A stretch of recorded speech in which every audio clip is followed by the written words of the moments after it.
Uno siempre piensa que una caída es ya pues un accidente, pero cuando son muy seguidos los accidentes en las personas mayores hay que atenderlo. Y por eso recibo con mucho gusto a la doctora Sara Aguilar Navarro. Ella es jefa del Servicio de Geriatría del Instituto Nacional de Ciencias Médicas y Nutrición Salvador Subirán. Y me encanta porque eres jefa de geriatría, pero eres geriatra, eres especialista en medicina interna y además te especializaste en demencias. Pero si pongo todo tu currículum, pues ya no tenemos conversación. Gracias, doctora, por acompañarnos y un placer que con toda tu experiencia vengas a compartirnos justamente este enfoque particular de las caídas. Acabo de decir que me puedo caer por mal lugar donde vivo, los cables atravesados, el tapete mal puesto, las cosas regadas, en fin. Pero el hablar de factores neurológicos, ¿a dónde nos lleva, Sara? Claro que sí, muchas gracias nuevamente por la invitación. Es para mí un placer estar esta mañana con ustedes y poder transmitirles la importancia de este problema de salud. Sí.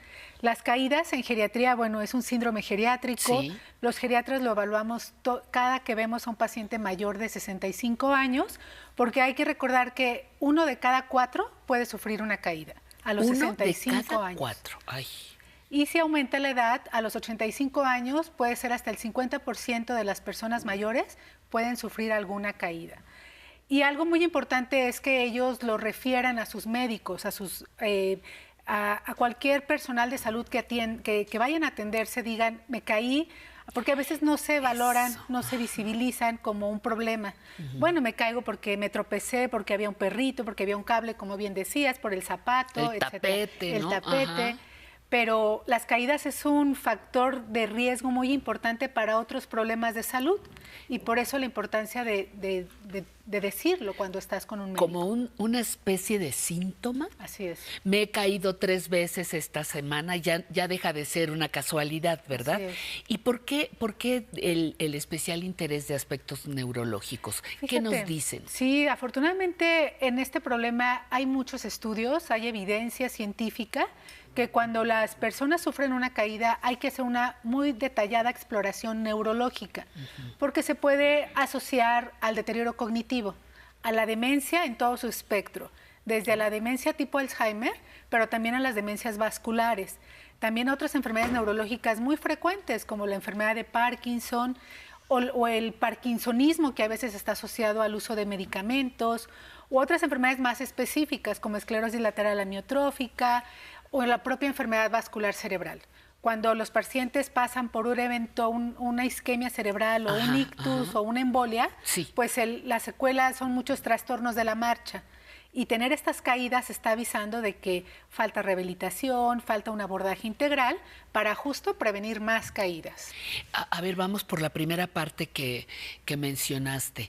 Deterioro cognitivo y además demencias. Sí. ¿Qué dicen las caídas asociadas con este tema? Fíjate que es muy importante. Yo creo que algo que nos debe de importar a todos es justamente cómo prevenir el tema del deterioro cognitivo o las demencias.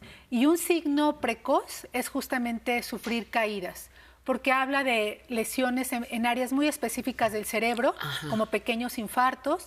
También habla del tamaño del cerebro, quiere decir que hay áreas específicas del cerebro que han sufrido reducción del tamaño, se llama atrofia cerebral, o incluso alteraciones metabólicas. Todo esto lo tenemos que descartar. Y en el deterioro cognitivo, antes de que tengas una demencia, puedes tener caídas, y eso a los médicos nos ayuda a decir, necesito una evaluación más a profundidad de esa memoria, de esa función ejecutiva, de la atención, la concentración, algo está pasando en ese cerebro. En el caso de Parkinson, cuando no es muy evidente o no se ha declarado todavía, ¿también significan algo las caídas? Así es. El Parkinson es una enfermedad que tiene un cuadro clínico muy característico. En las personas mayores, más que tener el temblor, también es característico la marcha. La marcha se va volviendo más lenta, se llama bradicinesia. Es difícil que tenga una cadencia coordinada, son esos pasos cortos, los pacientes arrastran los pies y eso se asocia a Parkinson. Entonces, eso es un signo muy característico de enfermedad de Parkinson y más en las personas mayores. Cuando el Parkinson afecta a las personas mayores, cambia el cuadro clínico y a veces no hay el temblor que tanto asociamos a Parkinson. Claro, entonces a veces cuando empezamos a ver que alguna persona cercana a nosotros, oye, ya cambió Arrastra su pies. manera de caminar, arrastra los pies, eso implica una valoración neurológica, por lo menos geriátrica. Así es. Sí, que ustedes lo manifiesten. Es muy importante que a los médicos que vayan, que los vean, refieran de su tipo de marcha, de cómo se sienten inestables al momento de caminar, si sienten que al pararse de una silla, de un sillón cada día, el equilibrio, la estabilidad va cambiando, o incluso esa cadencia de la marcha. Algo muy característico es cómo se suben las escaleras. Las caídas se presentan mucho cuando se está empezando a subir el primer escalón y el último escalón. Ahí es cuando hay más riesgo de sufrir la caída. Entonces, que ustedes valoren cómo me siento, mi cadencia al subir una escalera, eso es un dato precoz de una alteración de la marcha. Fíjate, y las escaleras eléctricas son otro reto, ¿no? Hablando sí. Sí, del último y del primero. Sí. Yo he visto personas que como si tuvieran miedo, claro. Que no es miedo, sino que las ves que pues no pueden agarrar el primer escalón y no saben cómo salir del último. ¿Eso también se asocia con aspectos neurológicos? Sí, 100%. La marcha es un proceso integral. Tenemos que tener la parte cerebral, el reflejo motor coordinado con todo el aspecto de nuestra cadencia, de cómo movemos nuestras piernas, cómo tenemos las articulaciones. Entonces el cerebro forma parte fundamental en el andar, en la marcha. Entonces cuando hay estas alteraciones de que ya me da miedo tomar una escalera eléctrica, me siento temeroso, siento que no tengo el control, ojo, puede estar pasando algo en el cerebro. Y es la invitación a que se atiendan, a que no esperen y que valoren lo que es una caída y que no la asocien a que es parte de envejecer. Una caída nos puede dar mucha riqueza de cómo está primero la parte musculoesquelética, pero también la parte cognitiva y cerebral.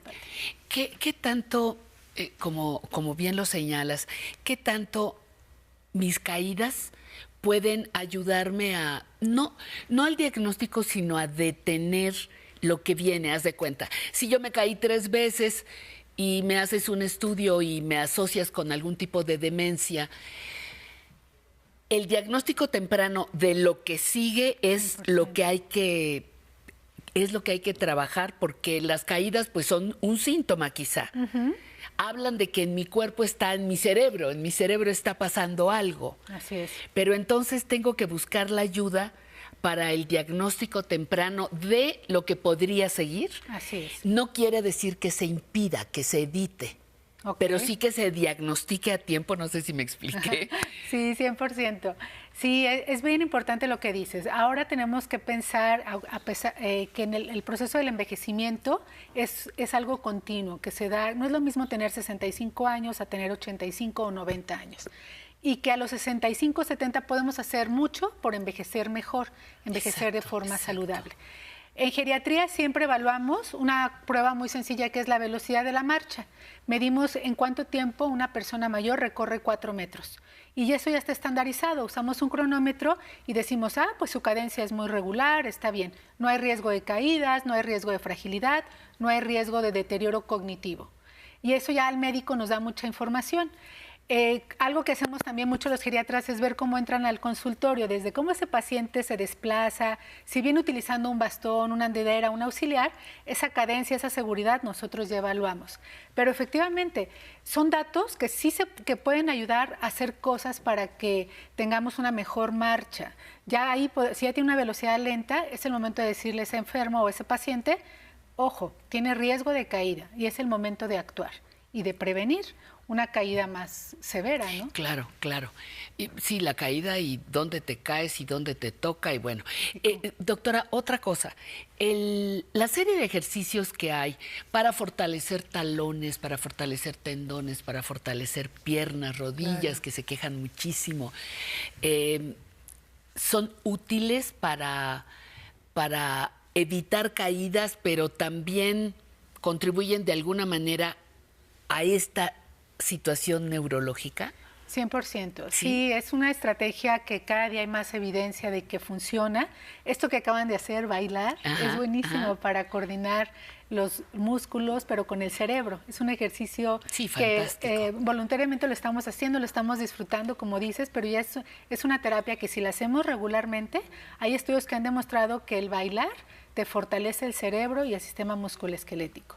Otros países han utilizado el Tai Chi, que también es una estrategia muy importante para mejorar el equilibrio, pero también ejercicios que puedas tener a tu disposición, ¿no? Como bien comentas, la fuerza, ejercicios de equilibrio, el caminar incluso, todo a la medida de cada paciente.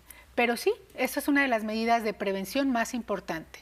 Nutrirnos bien y hacer ejercicio. Siempre terminamos hablando de lo mismo, Pati, pero eso funciona para todo, para el cerebro también. Pero es que yo creo que nos tiene que quedar claro, ¿no?